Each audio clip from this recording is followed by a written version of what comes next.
L'autre, elle a toujours dans le moment où et tu ne sais pas comment mais oh, il y a ce qu'on a évité. Il y a pour Tika comme ça, Amen.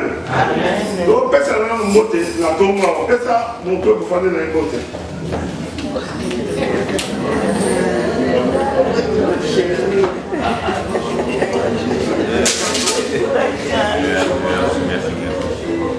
Amen. Amen. Amen. Il faut l'église armée à la monnaie de la Amen. Amen. Qui peut interpréter en français ici. Il faut commencer, il faut apprendre à faire des erreurs parce qu'il faut servir Dieu. Amen. Amen. Papa, papi, tu peux interpréter en français. Il faut mettre les mots. Les garçons, il faut qu'on mette. Amen. Amen. Les gars, tellement le colo. Viens essayer. Viens essayer. Acclamons pour les Seigneurs.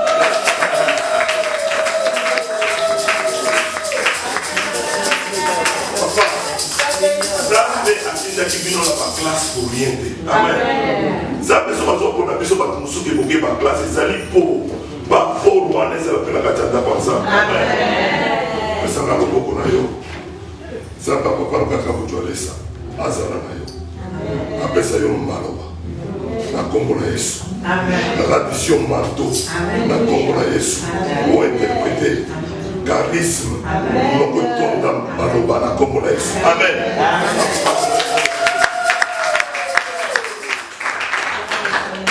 Amen. Amen. Amen. Amen. Charisme. Papa, dans le charisme, le camboisate.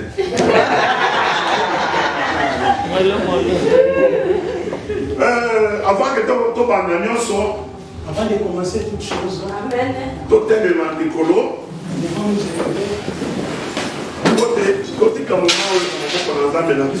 Vous laissez ce moment entre les mains du Seigneur. Alléluia. Tout ça, et nous prions. Ok, dan corona se sambe na kuyanyo so kuni sama sasa mama bene quello che tiene lo bana c'è una cosa per non so ci ha voglia di si corto tutte le cose che fa quello che è detto come sta io voglio utilizza la voce di Dio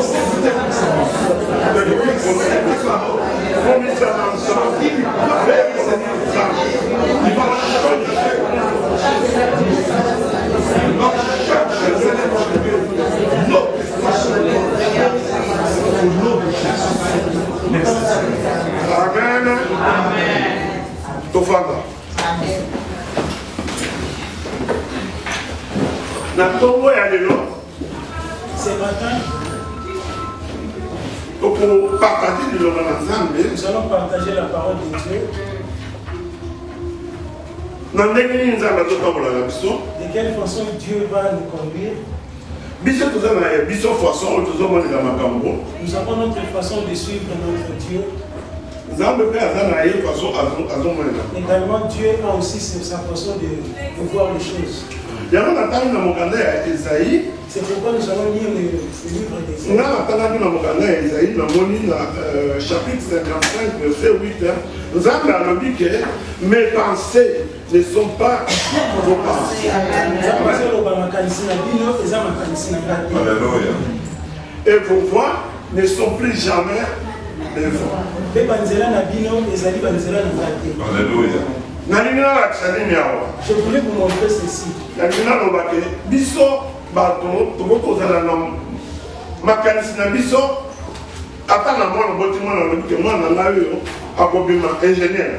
Nous les hommes, nous avons nos pensées pour nos enfants, soit disons que nous voulons que nos enfants puissent suivre telle voie. Mais ça, ce sont nos voix. Mais ce ne sont pas les pensées de Dieu.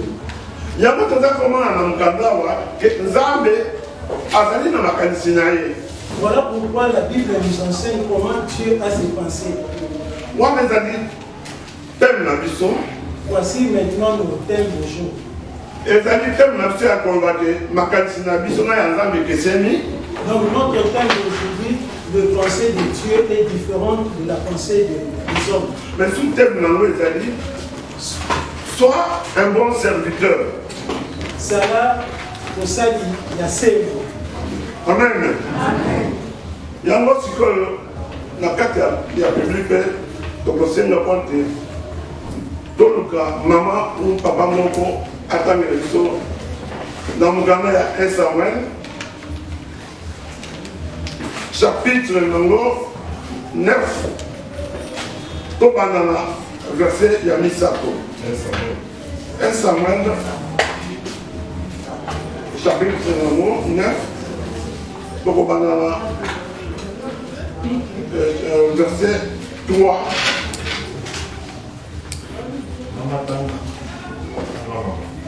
Amen.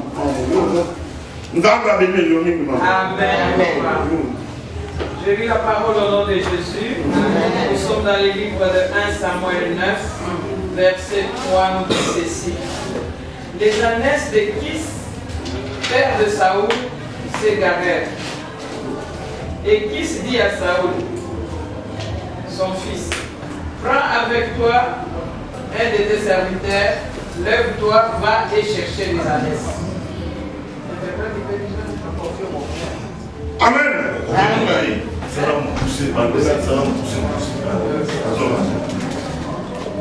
J'ai lu la parole. Les ânesses de Kis. Kis, père de Saoul, papa de Saoul, s'égarèrent. Et Kis dit à Saoul, son fils, prends avec toi un de tes serviteurs. Lève-toi, va et chercher les ânesses.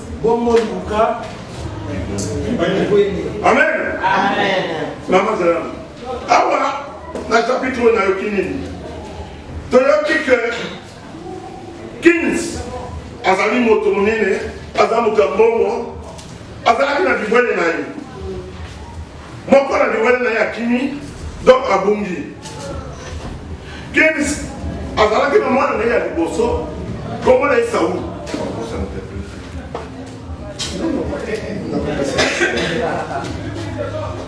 Comment est Saoul?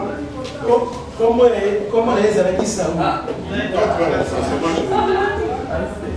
Son nom? Oui, son nom c'est Saoul. Alors, Saoul, la table est tellement ici à l'objet. C'est né. Vas-y. Son père lui dit, lève-toi. Aucun de Lucas, va chercher les ânesses qui sont déclarées. Mais avant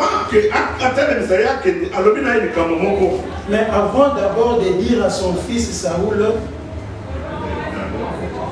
que mais avant n'oublie pas de prendre l'un de mes serviteurs. Serviteur. Papa m'a dit, serviteur parmi mes serviteurs. Son père lui dit, prends l'un de mes serviteurs et allez-y. L'un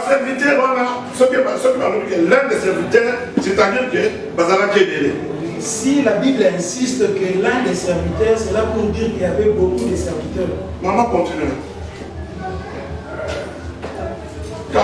Verset 4. Oui. Il passa par la montagne d'Ephraïm. Et traversa le pays des sans les trouver. Ils passèrent par le pays de